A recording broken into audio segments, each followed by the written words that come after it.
All right, welcome back to our Learn Piano Improvisation series with Learn Piano Complete Guide. Today we're going to learn how we can take some left-hand patterns and then you can start using those left-hand patterns underneath whatever right-hand patterns you've developed.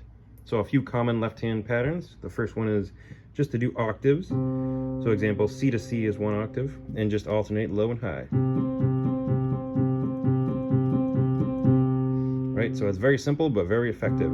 And let's say that your right hand is doing a pattern in like a C position, you could do C down here.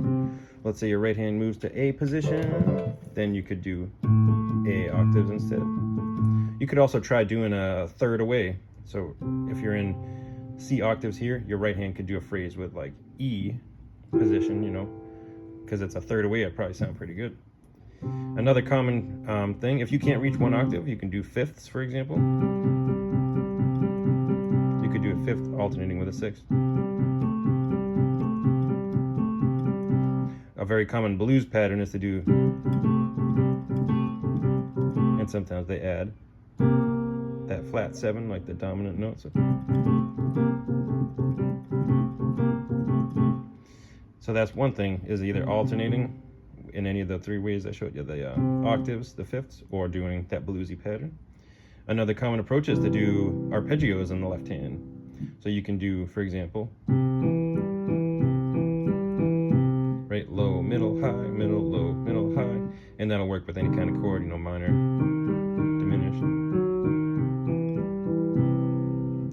You can also try alternating the pattern. Instead of root, third, fifth, third, you can do the fifth as the second note, root, fifth, third, fifth.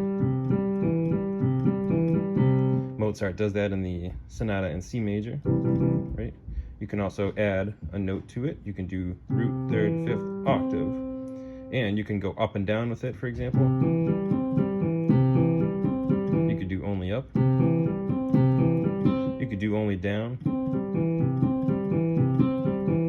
That's the beauty of improvisation. Whatever you want to do, it's fair game.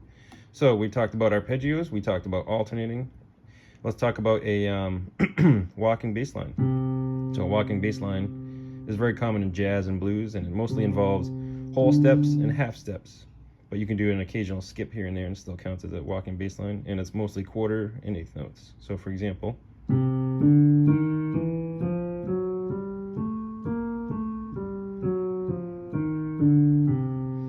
right, so I just kind of made that up. But it's kind of outlining a C7 or even a C minor 7, depending. I kind of did the C7 on the way up and then outlining the minor on the way down.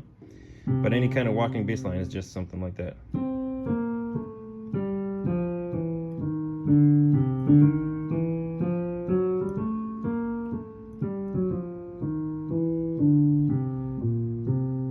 Right? So I would recommend taking any of the phrases you've developed with your right hand and try doing one of these patterns below. We got alternating, all those different alternation things. We got arpeggios.